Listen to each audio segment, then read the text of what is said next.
From the heart of the Himalayas, this is Himachal News. नमस्कार, बोलता Himachal news में आपका स्वागत है। हम आपके लिए लाए हैं हिमाचल की ताजा तरीन 20 खबरें। चलिए शुरू करते हैं। सीएम सुक्खू ने नगर निगम शिमला के 10 इलेक्ट्रिक वाहनों को हरी झंडी दिखाकर किया रवाना। मुख्यमंत्री सुखविंदर सिंह सुक्खू ने आज हिमाचल प्रदेश सचिवालय से नगर निगम शिमला के कचरा संग्रहण के 10 इलेक्ट्रिक वाहनों को हरी झंडी दिखाकर रवाना किया। इस पहल के साथ नगर निगम शिमला राज्य का पहला शहरी स्थानीय निकाय बन गया है, जिसने चरणबद्ध तरीके से कचरा प्रबंधन के लिए अपने वाहन बेड़े को इलेक्ट्रिक बेड़े में परिवर्तित करने की शुरुआत की है।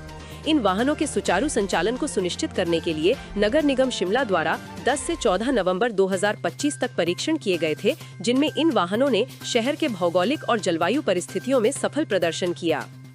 प्रत्येक वाहन की कचरा संग्रहण क्षमता 1 टन है और इन्हें 13.98 लाख रुपए की लागत से खरीदा गया है। इनके लिए चार्जिंग अवसंरचना भी स्थापित की गई है, जो नगर निगम के पार्किंग परिसर में लगाई गई है, ताकि इनका उपयोग सुविधाजनक और प्रभावी ढंग से किया जा सके। एक बार पूर्ण रूप से चार्ज होने पर प्रत्येक वाहन लगभग 130 से 150 किलोमीटर तक चल सकता है। मुख्यमंत्री ने नगर निगम शिमला के प्रयासों की सराहना करते हुए कहा कि राज्य सरकार प्रदेश में ई मोबिलिटी को बढ़ावा दे रही है और वर्तमान कांग्रेस सरकार के पहले बजट में ही इस पहल को शामिल किया गया है। देखिए, शिमला नगर निगम पहली नगर निगम है जहां पूरी तरह से हम इसको इलेक्ट्रिकल करने जा रहे हैं। आज ये कूड़ा उठाने वाली जो गाड़ियां हैं, ये भी पूरी तरह इलेक्ट्रिकल है और हमारा प्रयास है कि इलेक्ट्रिकल में जाकर जहां प्रदेश के पर्यावरण को बचाया जा सके और प्रदेश की जो डीजल और पेट्रोल की जिस तरह से महंगाई बढ़ रही है, उस खर्चे को भी कम किया जा सके। इस दृष्टिकोण से हमारी सरकार का ये प्रयास है। पहले बजट से हमने कहा कि हिमाचल प्रदेश को हम ग्रीन हिमाचल के दृष्टिकोण से आगे बढ़ाएंगे और मुझे खुशी है, माननीय मंत्री जी हमारे जो यूडी है, उनसे हमारी चर्चा हुई और उसके बाद हमारी इस मामले में हम आगे बढ़े।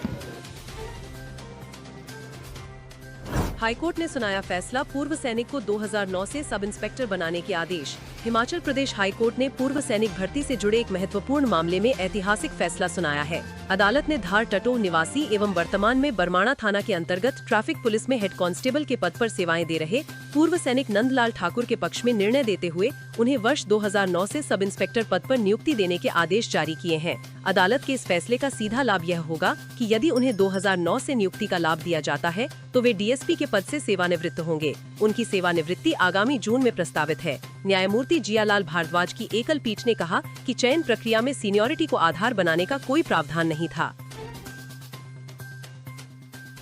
हिमाचल प्रदेश स्कूल शिक्षा बोर्ड ने जारी किया 12वीं का रिजल्ट। साइला कश्यप ने 99% अंकों के साथ साइंस में किया टॉप। हिमाचल प्रदेश स्कूल शिक्षा बोर्ड धर्मशाला ने 12वीं कक्षा का परीक्षा परिणाम घोषित कर दिया है।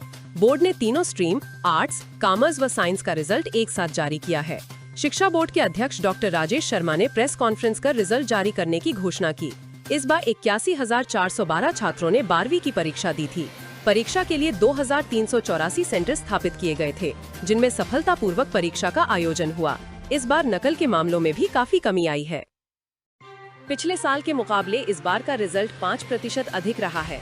ओवरऑल रिजल्ट की बात करें तो रिजल्ट 92.02% रहा है। 74,637 छात्रों ने सफलतापूर्वक 12वीं की परीक्षा पास की है, जबकि 3,071 छात्रों को कंपार्टमेंट आई है। साइंस स्ट्रीम में पहला स्थान साइला कश्यप ने हासिल किया है, जो कि कांगड़ा की रहने वाली है और the new era school of science छतरी की छात्रा है। दूसरा स्थान संचिता धीमान, जो कि ऊना की रहने वाली है और Gurukul public senior secondary school पक्का परोग अम्ब स्कूल की छात्रा है। तीसरे स्थान पर हमीरपुर की रहने वाली छात्रा कांची शर्मा है। आर्ट स्ट्रीम में कांगड़ा भवारना के अंशित कुमार 99.2% प्रथम, आरुषि ठाकुर सिरमौर 99% द्वितीय व कांगड़ा के मॉडल स्कूल दाड़ी की शामिया बड़जात्या 98.8% तृतीय रहे। इसके अलावा कॉमर्स स्ट्रीम में ऊना के डीआर स्कूल गगरेट की यशस्विनी चौहान, कृषिका व कांगड़ा पहाड़ा स्कूल के अयान ने संयुक्त रूप से 98.2 प्रथम, नगरोटा बंगवा गर्ल्स स्कूल की काजल, मुस्कान व शिवालिक स्कूल करूनी सोलन की जानवी ने 97.8% अंक से द्वितीय व कांगड़ा जीएसएस मल्हाड़ी अक्षिमा पठानिया, जीएसएसएस ढूंढला ऊना की मुस्कान ठाकुर व जीएसएसएस मल्हाड़ी कांगड़ा की रिधिमा ने 97.6 अंक लेकर तृतीय स्थान हासिल किया है। हिमाचल में ट्रायल के लिए फिर पहुंची 10 इलेक्ट्रिक बसें, 16 रूटों पर होगा ट्रायल। एचआरटीसी के बेड़े में जल्द ही 297 नई बसें शामिल होने जा रही हैं, लेकिन इन बसों के आने से पहले एक बार फिर प्रदेश के विभिन्न 16 रूटों पर ट्रायल होगा। इसके लिए कंपनी ने फिर से 10 बसें ट्रायल के लिए भेजी हैं। इन 10 बसों में से 7 बसें निगम के पास पहुँच गयी हैं, वहीं 3 बसें अभी बीच मार्ग पर हैं। ये बसें मंगलवार या फिर बुधवार को सोलन व शिमला पहुँच जाएंगी। पहले आई इलेक्ट्रिक बसों का भी निगम प्रबंधन ने ट्रायल करवाया था। 16 रूटों पर ये बसें ट्रायल में फेल हो गई थीं। इन रूटों पर नए सिरे से ट्रायल होगा। पिछली बार एचआरटीसी प्रबंधन की ओर से करवाए गए ट्रायल में बसों में कुछ तकनीकी खामी सामने आई है। कंपनी ने कहा था कि एक बार बैटरी चार्ज बस 180 किलोमीटर चलेगी। मैदानी क्षेत्रों में तो माइलेज ठीक आ रही है, लेकिन पहाड़ी क्षेत्रों में बसें इतनी माइलेज नहीं दे पा रही हैं। हिमाचल नगर निगम चुनाव में नाराज नेताओं ने बढ़ाई भाजपा की चिंता। रूठे ना माने तो 3 जगह बिगड़ सकते हैं समीकरण। हिमाचल प्रदेश में शहरी निकाय चुनाव में भाजपा के लिए अपने भी चुनौती बने हुए हैं। सोलन में 9, मंडी में 3 व धर्मशाला नगर निगम में टिकट कटने से नाराज 2 भाजपा नेता निर्दलीय चुनाव मैदान में उतरे हैं। धर्मशाला में पूर्व महापौर और पूर्व उप महापौर दोनों के टिकट कटने के कारण वे निर्दलीय चुनाव लड़ रहे हैं। अगर ये लोग नहीं माने तो भाजपा के अधिकृत प्रत्याशियों की दिक्कतें बढ़ सकती हैं। हालांकि भाजपा प्रदेशाध्यक्ष डॉक्टर राजीव बिंदल का कहना है कि नाराज नेताओं को मना लिया जाएगा। पार्टी की ओर से प्रत्याशियों की घोषणा के बाद कई स्थानों पर नाराज नेताओं और कार्यकर्ताओं ने निर्दलीय चुनावी मैदान में उतरकर भाजपा की मुश्किलें बढ़ा दी हैं। खास तौर पर सोलन, मंडी और धर्मशाला नगर निगम क्षेत्रों में पार्टी को अंदरूनी विरोध का सामना करना पड़ रहा है। प्रदेश के विभिन्न नगर निगमों की 64 सीट पर चुनाव होने हैं और भाजपा ने सभी सीट पर अपने प्रत्याशियों की घोषणा कर दी है। कई नेताओं ने टिकट न मिलने पर खुलकर नाराजगी जताई है। इनमें से कई नेता अब निर्दलीय चुनावी मैदान में उतर चुके हैं। नगर निगम सोलन के 9 वार्डों में भाजपा के विरुद्ध बगावती उम्मीदवार मैदान में हैं। नगर निगम मंडी में 3 और धर्मशाला में 2 वार्डों में भी पार्टी को विद्रोह का सामना करना पड़ रहा है। 12वीं के रिजल्ट में सरकारी स्कूलों का बजा डंका। शिक्षा मंत्री बोले, पढ़ाई की गुणवत्ता में सुधार का परिणाम। शिक्षा मंत्री रोहित ठाकुर ने हिमाचल प्रदेश स्कूल शिक्षा बोर्ड द्वारा घोषित 12वीं कक्षा के परीक्षा परिणामों में उत्कृष्ट प्रदर्शन करने वाले राज्य के सभी विद्यार्थियों को बधाई दी है। उन्होंने कहा कि इस परीक्षा में कुल 81,417 विद्यार्थी शामिल हुए थे, जिनमें से 74,637 विद्यार्थी सफल रहे हैं, जिससे कुल उत्तीर्ण प्रतिशत 92.02% रहा है। उन्होंने कहा कि यह परिणाम पिछले वर्षों की तुलना में बेहतर है। यह राज्य सरकार तथा शिक्षा बोर्ड द्वारा शिक्षा क्षेत्र में किए गए निरंतर सुधारों और प्रयासों के सकारात्मक परिणाम को दर्शाता है। हिमाचल के सीबीएसई स्कूलों में शिक्षक भर्ती, अभ्यर्थियों से मांगे जाएंगे 3 विकल्प। हिमाचल प्रदेश में केंद्रीय माध्यमिक शिक्षा बोर्ड सीबीएसई से संबद्ध सरकारी स्कूलों में शिक्षकों की नियुक्ति के लिए प्रक्रिया शुरू हो गई है। निदेशक स्कूल शिक्षा विभाग की ओर से स्क्रीनिंग टेस्ट में चयनित हुए शिक्षकों की मेरिट सूची जारी कर दी गई है। 5 मई से होने वाली काउंसलिंग के दौरान शिक्षकों के दस्तावेज जांचे जाएंगे। काउंसलिंग के दौरान हर शिक्षक से 3-3 स्कूलों के विकल्प मांगे जाएंगे। यदि एक ही स्कूल के लिए ज्यादा विकल्प आ जाते हैं तो उस स्थिति में मेरिट देखी जाएगी। हिमाचल में 151 सरकारी स्कूलों को सीबीएसई से संबद्ध किया गया है। भाजपा ने ईडी, सीबीआई व चुनाव आयोग को हथियार बनाया, हैक हो सकती है ईवीएम। सुक्खू। मुख्यमंत्री सुखविंदर सिंह सुक्खू ने आरोप लगाया है कि भाजपा ने ईडी, सीबीआई व चुनाव आयोग को हथियार बनाया है। उन्होंने आरोप लगाया कि चुनाव में साम, दाम, दंड भेद सभी अपनाए जाते हैं, लेकिन भाजपा वो सब करती है जिसे कांग्रेस ने कभी नहीं किया। उन्होंने दावा किया कि ईवीएम को कोई भी कहीं भी हैक कर सकता है और वर्ष 2014 के लोकसभा चुनाव में हिमाचल प्रदेश में कांग्रेस की मत प्रतिशतता से इसका अंदाजा लगाया जा सकता है। उन्होंने कहा कि कांग्रेस पार्टी कभी इतनी गई गुजरी नहीं हो सकती थी कि उसे लोकसभा चुनाव में 15 से 20% वोट भी न मिले। उस समय वो विधायक होने के बावजूद अपने विधानसभा क्षेत्र में पिछड़ गए थे। इससे कहीं न कहीं शंका जरूर पैदा होती है। मुख्यमंत्री सुखविंदर सिंह सुक्खू शिमला में पत्रकारों से अनौपचारिक बातचीत कर रहे थे। हिमाचल प्रदेश विश्वविद्यालय ने बीएड की परीक्षाओं के परिणाम किए घोषित। हिमाचल प्रदेश विश्वविद्यालय ने बीएड की परीक्षाओं के परिणाम घोषित कर दिए हैं। बीएड प्रथम सेमेस्टर का परीक्षा परिणाम 99.57% रहा। बीएड प्रथम सेमेस्टर रीअपियर की परीक्षाओं का परिणाम 100% रहा। इसके अलावा बीएड तृतीय सेमेस्टर का परीक्षा परिणाम 99.46% रहा, जबकि तृतीय सेमेस्टर परीक्षा का परिणाम 73.68% रहा। विश्वविद्यालय ने CDOE के अंतर्गत चल रहे बीएड कोर्स के परीक्षा परिणाम भी घोषित कर दिए हैं।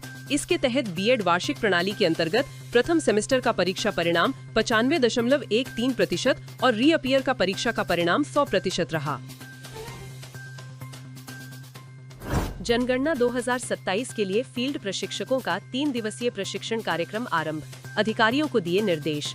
उपायुक्त व जिला जनगणना अधिकारी मुकेश रेपसवाल की अध्यक्षता में आज बचत भवन चंबा में जनगणना 2027 के लिए चंबा जिला में नियुक्त 32 फील्ड प्रशिक्षकों, फील्ड ट्रेनर को तकनीकी एवं व्यावहारिक पहलुओं पर विस्तृत जानकारी तथा आवश्यक दिशा निर्देश प्रदान करने के लिए 3 दिवसीय प्रशिक्षण कार्यक्रम का आयोजन किया गया।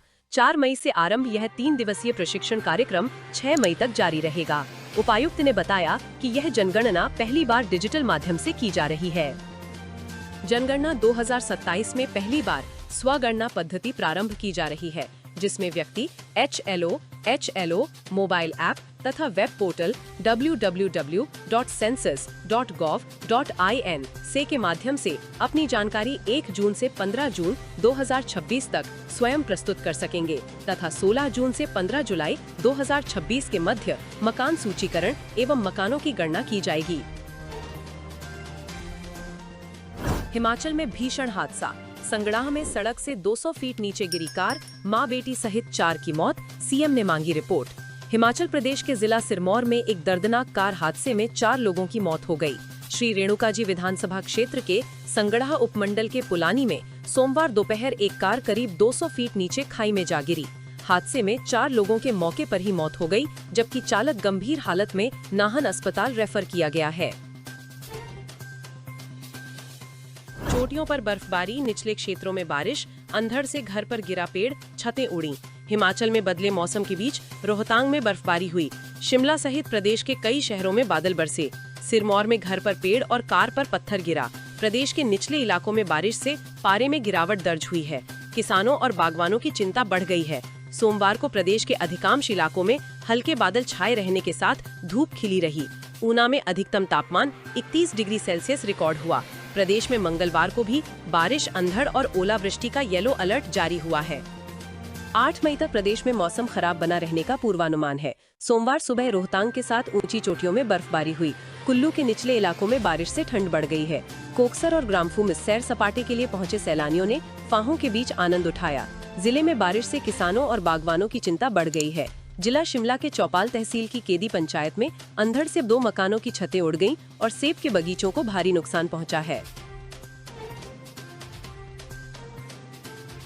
दोस्तों, बोलता हिमाचल को सपोर्ट करने के लिए सबसे पहले चैनल को सब्सक्राइब करें, उसके बाद बेल आइकन को प्रेस करें, वीडियो को लाइक और कमेंट करके अपनी प्रतिक्रिया दें। उसके बाद वीडियो का लिंक अपने दोस्तों को अपने सोशल मीडिया अकाउंट जैसे फेसबुक, व्हाट्सएप पर शेयर करें। धन्यवाद।